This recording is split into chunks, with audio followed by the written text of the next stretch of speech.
Good morning, everyone. Welcome to the ABCs of Finance moment. My mic was turned down here a little bit this morning. Let's make sure I have that up for you. So, my apologies there. But we do want to make sure you guys are able to hear me. If I could push the right button here, that would help. There we go. All righty. Good morning. Good morning. I hope that everyone's day is off to a wonderful start. Happy Tuesday to you. Welcome to the ABCs of Finance Moment. My name is Mika McClendon. I'm the founder and CEO of Amazing Rare Rubies. And you know, we have this ABCs of Finance Moment on Tuesdays at 10 a.m. And the purpose of this particular moment is all about providing tips and nuggets to enhance our overall financial literacy, one step at a time. And so, with Amazing Rare Rubies, you know, we are a women's organization that is designed to encourage women to become the woman God created them to be. We truly believe that when we were born, God gave us everything, and I mean everything that we need to be this Proverbs 31 woman, to be virtuous, to be everything He created us to be. But we live in a society that does not always help us in our becoming, right? We live in a society that doesn't necessarily help us practice those characteristics that's in Proverbs 31. So over the last like 5 to 6 years, and beginning to practice those traits that we call Ruby traits, we have found that one of the main areas out of the 7 pillars we believe make a Proverbs 31 woman, one of the main areas, which is finance, individuals have truly been struggling with. And I know you may be asking, well, what are the other 6 pillars, right? So we have a spiritual, wellness, mindfulness, right? Finance, business, relationships, that's huge, right? And fun. And we believe if we're practicing those pillars and we're practicing these Ruby traits in all of those areas of our life, it truly helps us become this Proverbs 31 virtuous woman. And again, as we've been practicing them over the last 5 to 6 years, we've truly found that individuals are really struggling with their finances. And so God laid it on my heart around the importance of financial literacy. And why aren't we really becoming in that area? And so from that, we've developed the ABCs of Finance class, which we'll share more information about that at the end. But the next class that's open is coming up in May. And it's a 4-part series that helps individuals learn about finances, the basics of finances. Because even though I'm a certified life coach, I've gone through Dave Ramsey, which has excellent information. I've gone to tons of seminars and different things of that sort. What I have found is in the financial industry overall, a lot of the approach from teaching and educating people around their finances comes from a standpoint that says you already know the basics. And so, with that, God laid on my heart the importance of individuals understanding the basic foundational informational things that we need to know. And that's what this particular moment, the ABCs of Finance moment, is all about. And so God gave us an acronym, which we love. It's called LAMPS. And basically, with LAMPS, this is from Psalms 119, 105. And basically, it says that God is a lamp unto our feet and a light unto our path. What I love about this acronym LAMPS is that we believe God is definitely the light we need to help us through this financial journey of becoming. And the LAMPS stands for L is for literacy, right? We need to educate ourselves, get the knowledge, get the information that we need. But it's not just ascertaining the knowledge, right? You've got to apply it. That's why when people say knowledge is power, I slightly disagree with that. I believe that applied knowledge is power. We've got to apply these things that we are learning. Then there's the A for accountability, because God wants us to be a good steward over everything that He's trusting us with. So the A is for accountability there. We've got to take accountability for all of these different things that we do learn. We've got to make sure not only do we learn about it, we again apply it. Remember, applied knowledge is power, not just having the knowledge. Miles Monroe once said that the wealthiest place in the world is the graveyard, because people died there with so much stuff up here in their heads, right? So we want the knowledge, yes. We want the learning, yes. The literacy, the L is important, but we have to take accountability for it when we learn it, and we've got to make sure we're applying it. The M is for management. We've got to make sure we're managing our money, right? We've got to tell it where to go. We've got to make sure that we understand how we're spending, not just how we're earning. Right? We know how we go out and make that money and bring it in, but how are we spending it? So we've got to make sure the proper management is there over our money. And that's important. The P is for planning, right? When we get that money, are we planning where it's going, or is it telling us where it's going to go? We've got to tell every dollar we make. We've got to give it a name. We've got to give it a destination. We've got to give it an assignment. And I know that sounds tedious, but it really isn't. It's about developing your plan, your goal of where you want to go. Where do you see yourself in 1 year, 3, 5, 10? Where do you see yourself in those particular years? And then you're going to work that plan, work it into your lifestyle. Part of what we talk about is the how formula. So the planning isn't as hard as it seems. Getting started may be a little bit challenging sometime for us, but that's okay.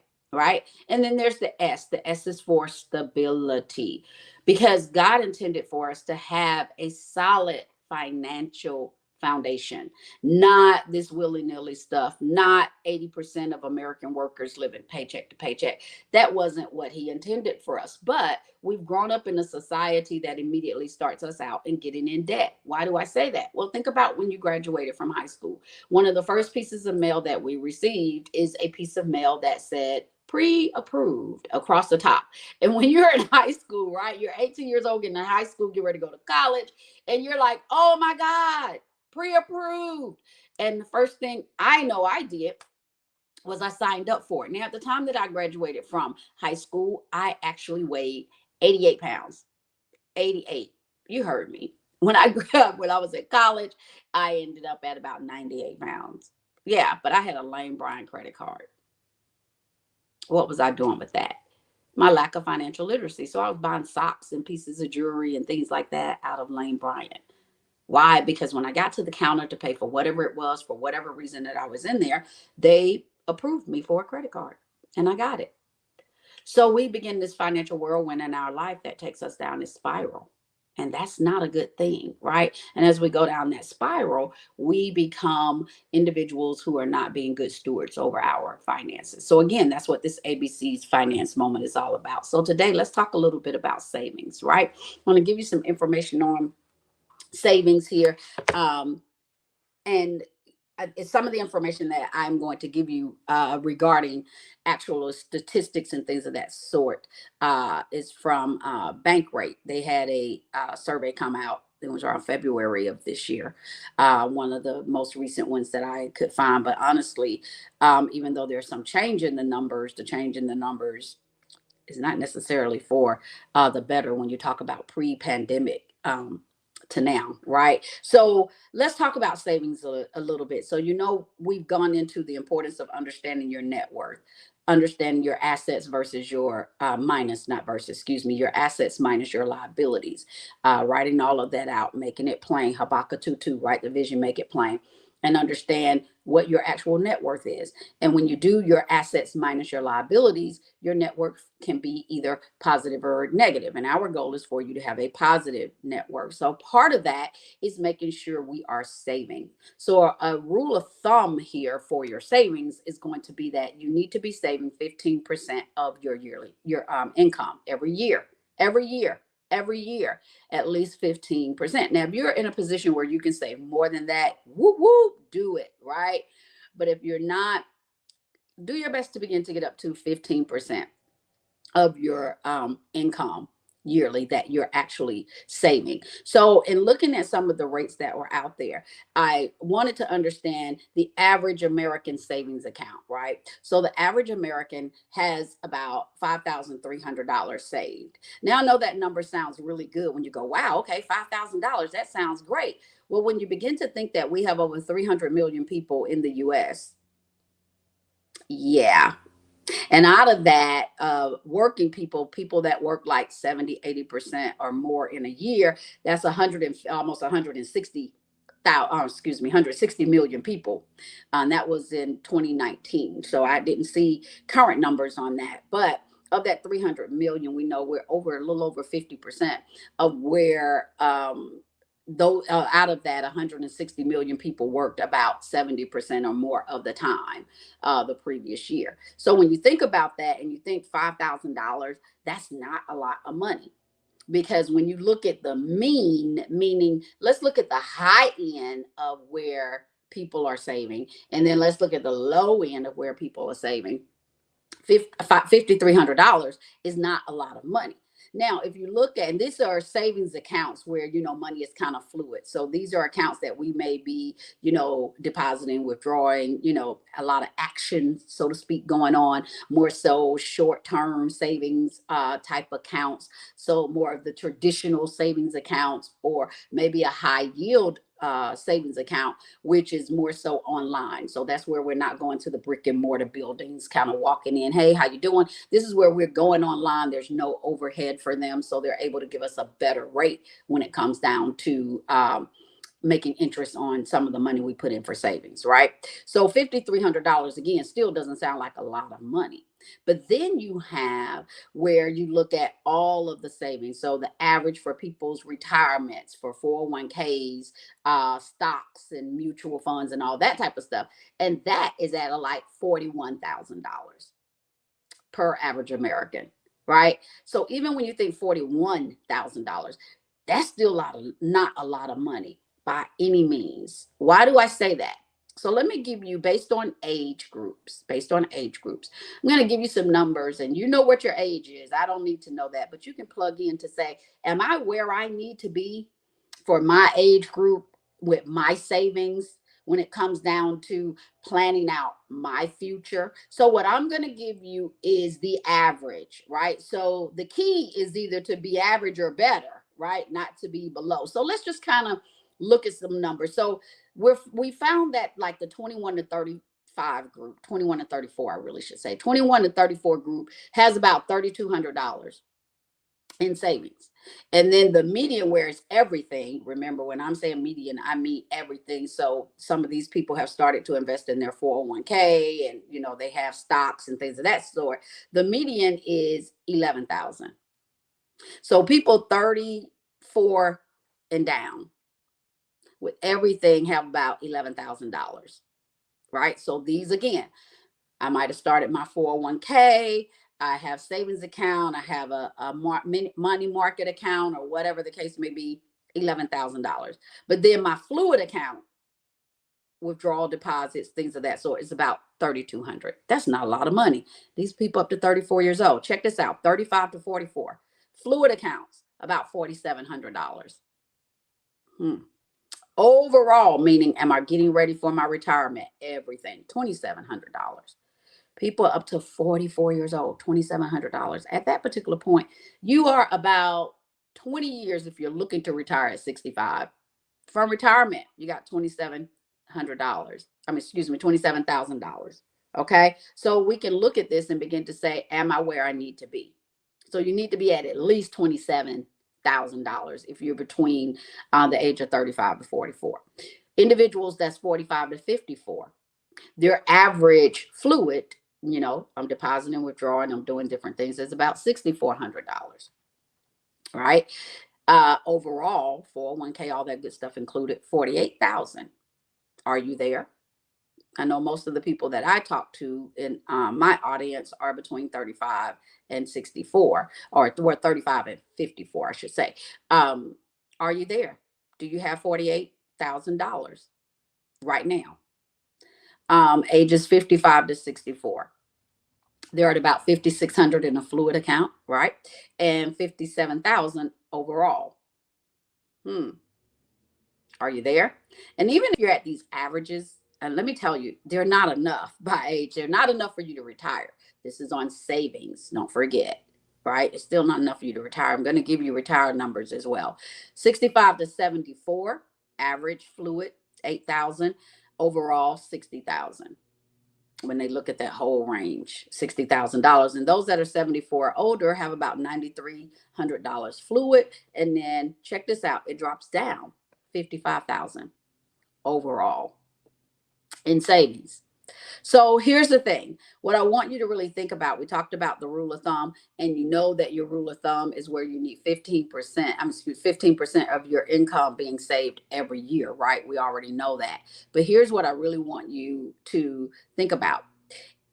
If you're in your 30s, ask yourself, do you have at least 2 times your salary saved? These are some rule of thumbs. So remember, I gave you the average of what the survey showed from bankrate.com, right? I gave you the average of that. But here's some rule of thumb averages I want to give you, because this is a little bit easier for you to look at and process, right? So if you're 30 years old, do you have at least 2 times your salary saved?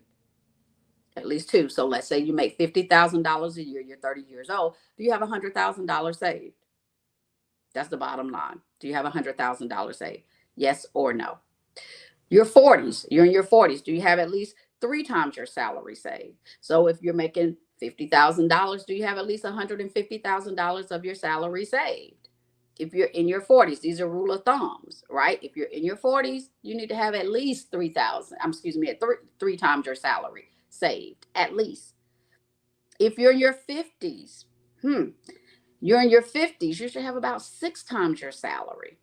So again, using that same number, you making $50,000, do you have $300,000 saved? Do you have $300,000 saved?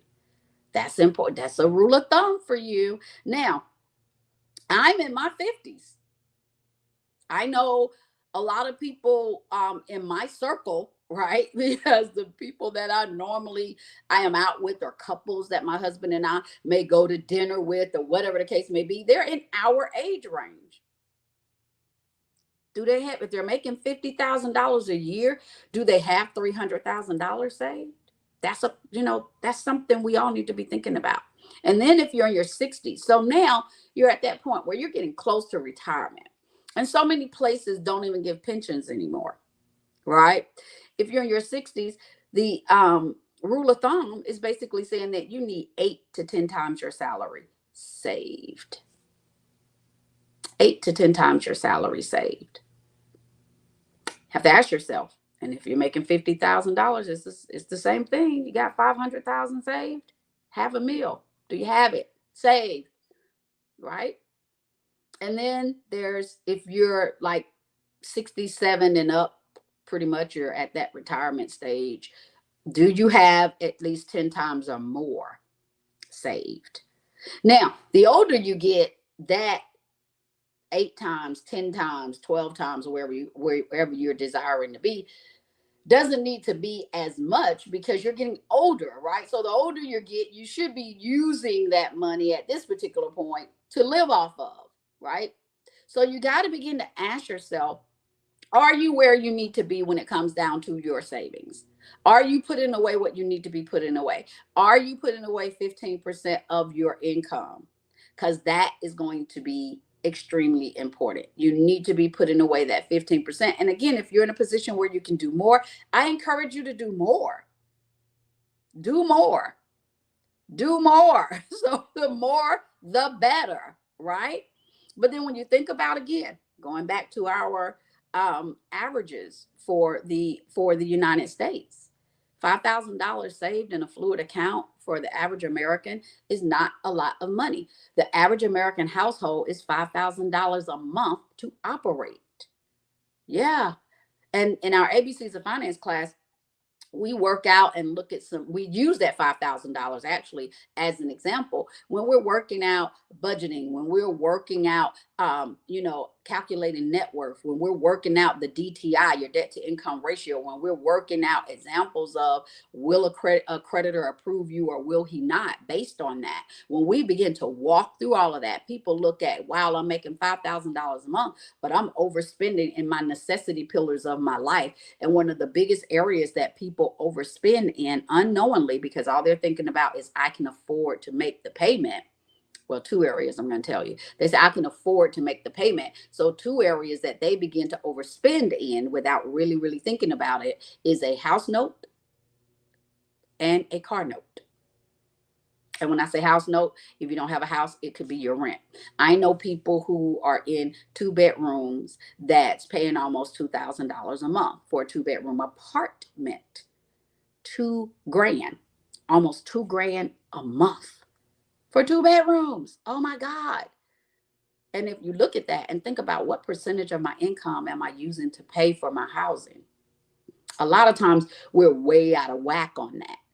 And we're not going out to purchase based on, I need to make sure if I am in a position that I need to borrow money, meaning I need creditors to approve me. If I'm in that position, then I need to be looking at my finances. If I'm making 5,000 a month, as I said, that's the number I like to use because it's easier to work with. If I'm making $5,000 a month, am I properly allocating my money to the proper pillar, the proper, my housing, my transportation, those important things that I have to have? Am I allocating it properly? Because most people are not. And so most people are spending 70% or more on housing. And if you're spending 70% of what you bring home on your house, you're already setting yourself up for failure, where you're going to be robbing Peter to pay Paul. You don't have enough to meet the end of the month. You're definitely not doing 15% of your savings per year based off of your income, because you're out of whack with how much you're spending on your home. And these are some things that we really sit down and talk about and dig into when we do our ABCs of Finance class. And we do that because once people begin to see where their money is going, remember when I talked about lamps here, and I talked about, making sure we're planning and telling our money where to go. When people begin to see where their money truly is going, they have that, oh my God, aha moment. This is why I'm not able to do my savings where I need to do it. Or this is why I'm not able to do A, B, and C when I need to do it. So part of this is making sure, again, are we saving where we need to? When we look at our savings and we're going, let's talk about this thing. If you're 30, do you have 2 times your salary? If you're 50, do you have 6 times your salary? Where are you when it comes down to your actual savings for yourself?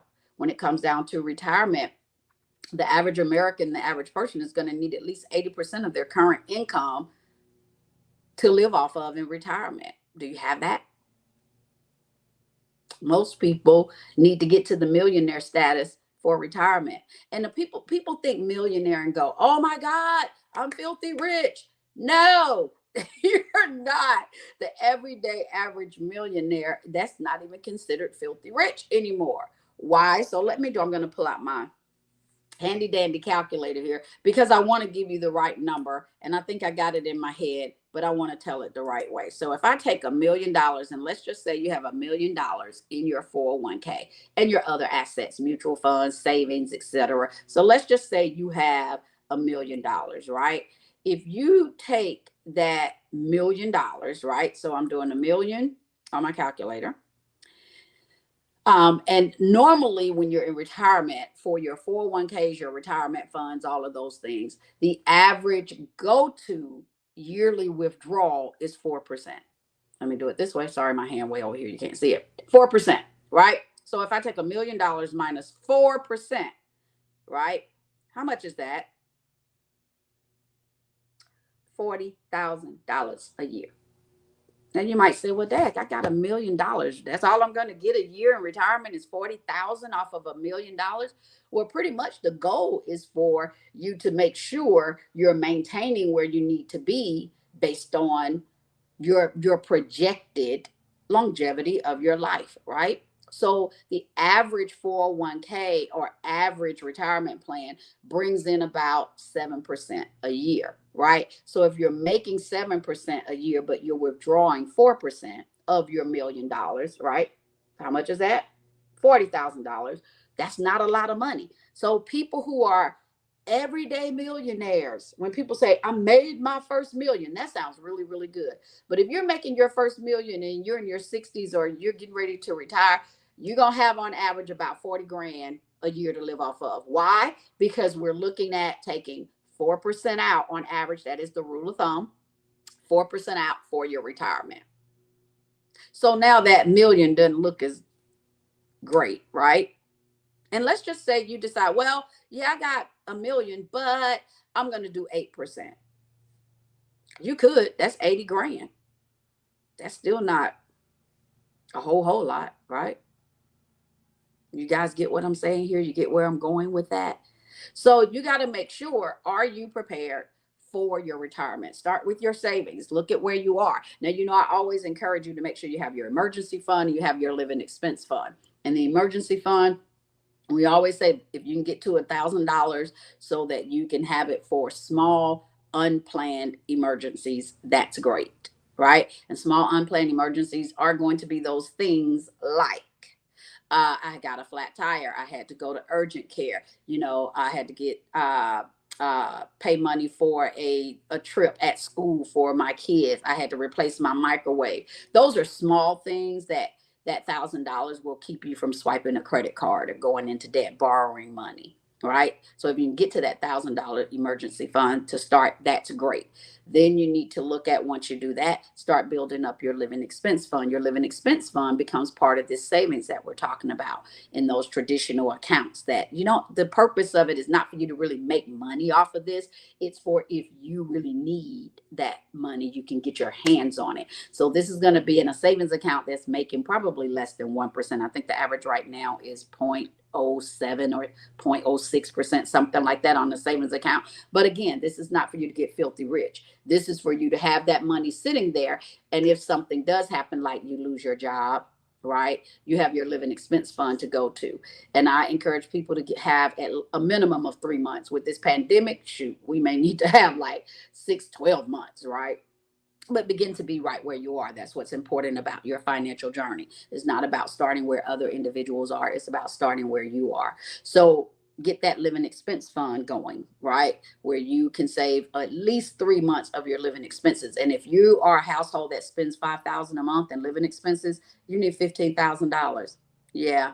And we begin to talk about that as we talk about the financial pillars in our ABCs of Finance class as well, to understand, are we allocating appropriately and what does that really look like? Okay, so start that savings, begin to be again right where you are. If you don't have your emergency fund, start there. Then get to where you are able to put at least 15% of your income away yearly after you've also done your living expense fund. So now, again, in our ABCs of Finance class, this is where we really dig into this stuff. We talk about attaining debt-free status, budgeting down to zero, and creating cash flow. And yes, there are ways to create cash flow to begin to be right where you are. Again, doesn't matter where anyone else is. Our next class is going to be May the 12th. That class is on a Thursday. It's at 7 p.m. The classes are 2 hours for each section. And this is a 4-part series. So it's a total of 8 hours of financial literacy learning broken down into 2 hours per week. So it would be 4 Thursdays in a row. This class at this particular time, we have a great offer going. This is on regularly at like $1,000 class.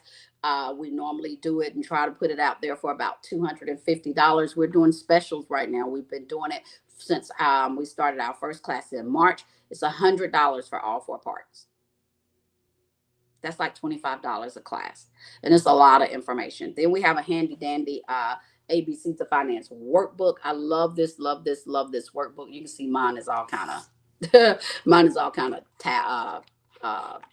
what do you call it when you do all your tabbing and stuff? I'm one of those folks, and my notes are all in here. But we really get down to business and talk about different things that's going to help us attain debt-free status and budget down to zero and create cash flow. But this workbook works hand in hand with the class. I encourage, if you sign up for the class, definitely get the workbook. You can purchase it off of our website, which is also on the ticker across the bottom of the screen. But just in case that's going by too fast for you or got cut off, www.amazingrealrubies.com. You can get a copy of this and you can sign up for the class. Again, that next class is going to be May the 12th. May 12th.